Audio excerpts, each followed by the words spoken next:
Eh bien, salut à toi Note, ici Machikouli pour une nouvelle vidéo. J'espère que tu vas bien, que tes lectures se passent bien comme d'habitude. Aujourd'hui, on se retrouve pour une vidéo un petit peu spéciale. Alors, je vais t'expliquer un peu le contexte avant de t'expliquer la vidéo en elle-même, qui est un bilan lecture, bien évidemment. Comme tu le sais, tu m'as prêté pas mal d'œuvres pour que je puisse lire. Tu verras ça dans les vidéos qui commencent dès la semaine prochaine d'ailleurs, donc j'espère que tu es prêt. Et bah voilà, je me suis donné tout le mois d'août pour lire tes bouquins, lire tes mangas. Et il y a quelques moments où, bah, en fait, j'arrivais au bout de tout ce que tu m'as prêté et je devais attendre que tu me prêtes la suite. Et dans ces moments-là, je me suis dit, mais je vais pas commencer un gros livre parce que sinon après, je vais pas me remettre dans ce que tu m'as prêté. Donc, qu'est-ce que je pourrais lire? Et bah, le fait que je relise des mangas, ça m'a donné envie de relire certains de mes mangas. Et bah, je me suis dit, c'est l'occasion. Et j'ai commencé par relire les œuvres de Masasumi Kakizaki que j'ai chez moi. Donc c'est un mangaka que j'aime beaucoup. Et du coup, bah voilà, je vais te présenter quatre de ses œuvres que je t'ai déjà sûrement, sans doute déjà présentées. Peut-être pas, il y en a certaines qui sont assez vieilles et que peut-être j'ai lu avant qu'on fasse les vidéos. Donc voilà, peut-être soit ça sera du réchauffé, soit tu vas connaître de nouvelles œuvres. Donc bah voilà, c'est parti!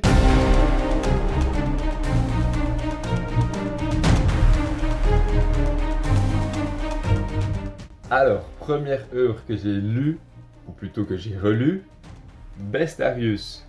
Paf! Donc Bestarius en 7 tomes. C'est une œuvre, tu m'as dit que potentiellement elle pouvait t'intéresser. Donc je l'ai relue en premier, ça m'a donné bien envie. Cette époque, ça se passe à l'époque romaine. Il y a comme tu le vois ici, il y a des créatures fantastiques. Je vais un peu te montrer chaque tome si on en voit d'autres.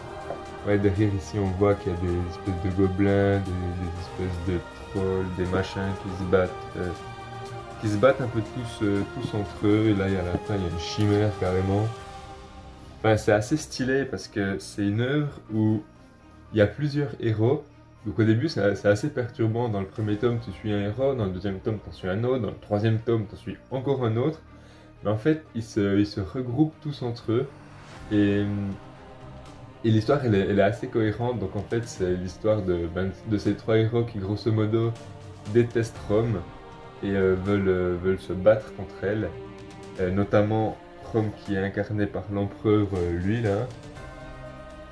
Ils veulent se battre contre lui, ils veulent le tuer, parce que dans ce monde-là, les créatures fantastiques, elles existent, et Rome veut les mettre à leur botte pour qu'ils soient soit esclaves, soit les mettre à mort, soit les faire participer au jeu du cirque.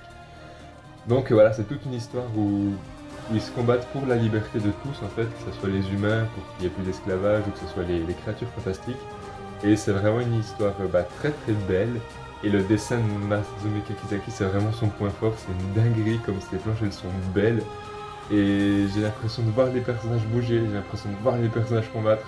Alors, c'est du shonen pur, hein, au bout d'un moment, il y a un mec qui fait face à une légion du coup, de 100 gars, et il arrive à tous les buter. T'es là, ouais, bon, c'est un peu cheaté quand même, mais c'est ça qu'on aime dans le shonen, les mecs qui se surdépassent, machin et tout. Tout ça parce qu'ils ont un but bien précis. Donc, ouais, une œuvre vraiment, vraiment cool. Que je te conseille, même si tu as déjà envie de la lire. En plus, en 7 tomes, ça se lit assez vite. Donc voilà pour la première œuvre que j'ai relue de lui.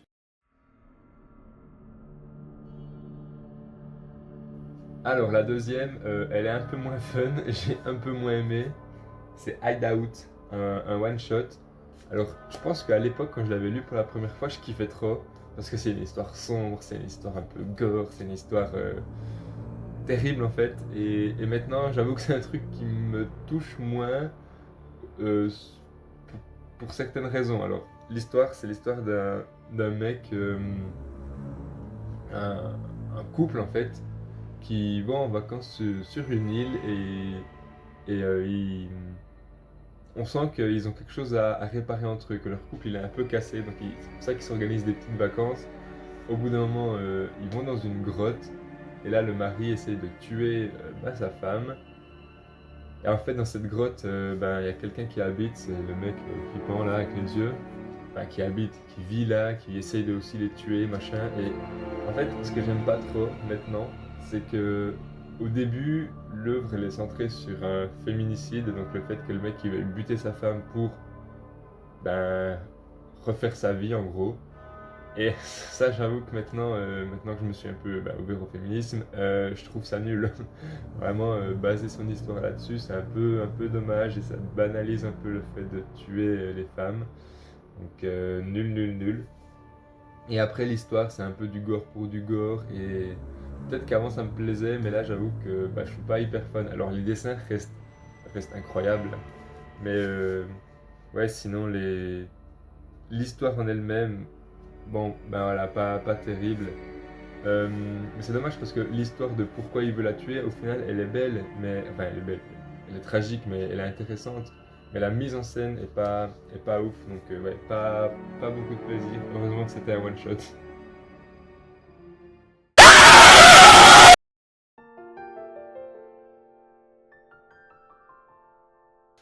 Ensuite, j'ai lu la dernière œuvre de Masasume Kakizaki que j'ai achetée. Ça s'appelle Les Amants Sacrifiés, donc en 2 tomes. En fait, c'est l'histoire d'un film. C'est un film qui existe déjà, que lui a fait en manga. Bon, comme d'hab, les dessins sont incroyables. L'histoire aussi est chouette. Elle est bien racontée, elle est bien ficelée.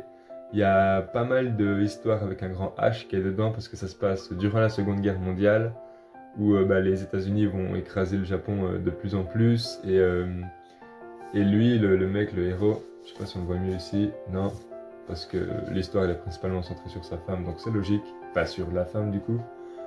Le mari, en fait, il veut rejoindre les États-Unis pour s'allier un peu avec eux parce qu'il a des renseignements. C'est une histoire un peu d'espionnage, c'est une histoire de.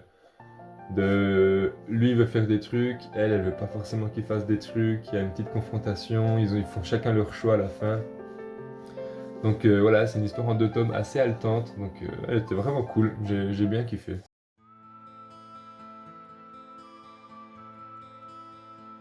Et j'ai terminé mes lectures de Masasume Kakizaki par Green Blood en 5 tomes. Et là, de nouveau, masterclass, je trouve, c'est vraiment incroyable. Il fait que des bangers, à part Ride Out, mais il fait que des œuvres trop trop bien. Alors, Green Blood, c'est un western. Je sais pas trop si on le voit un peu là, mais je trouve qu'on le voit un petit peu. Un western où on suit l'histoire de 2 frères. Donc, de lui qui s'appelle, je ne sais plus comment il s'appelle, lui il s'appelle Brad, et de son petit frère Luke, qui vivent dans le quartier le plus anarchique de New York, où il y a le plus de morts, où il y a le plus de règlements de compte, de prostitution, de jeux d'argent, la police elle est soudoyée par l'argent, enfin ouais, tu leur donnes de l'argent, puis ils ferment les yeux sur certains crimes, donc ouais, c'est vraiment pas un quartier fun, ils vivent là-dedans, ils essayent tant bien que mal de s'en sortir. Luc, en étant employé sur les quais, avec les bateaux, transporter les marchandises et tout, et Brad en étant tueur pour un gang. Et voilà, petit à petit, l'histoire va évoluer, va se passer plein de choses. Alors, comme dans Beastarius, ça je l'ai pas dit, mais j'en profite de le dire maintenant, le mec il est nul avec les ellipses. Genre là, au bout d'un moment, il y a lui, Luc, donc qui a l'air tout petit, tout enfant, tout chou. Il y a une ellipse genre de 6 mois, et le mec c'est un adulte, il est baraque, il a des big muscles, et c'est la même chose dans Beastarius. Donc j'ai l'impression que la gestion du temps, c'est pas vraiment son fort à Kakizaki. Mais en dehors de ça, l'histoire elle est banger, de nouveau des combats incroyables. Là c'est assez sombre, mais sans être gore pour gore. Il y a des passages assez drôles aussi. Donc j'ai beaucoup aimé, en 5 tomes ça se lit hyper vite aussi. Donc voilà, si je peux te conseiller des œuvres, forcément je vais te conseiller des œuvres de Masasume Kakizaki parce que c'est des bangers, voilà. Alors, je sais pas trop si tu es au courant, mais Masasumi Kakizaki, il a fait une œuvre incroyable que je ne t'ai pas présentée dans cette vidéo parce que c'est une œuvre qui est un peu plus longue, on va pas se mentir, et j'avais pas le temps de la lire maintenant, mais clairement ça va arriver, je pense, d'ici la fin de l'année, on verra.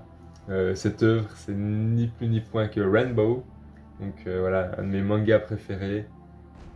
C'est pour plus tard, ça viendra bientôt, mais j'ai très très hâte de relire ce manga. Voilà, on arrive à la fin de cette vidéo.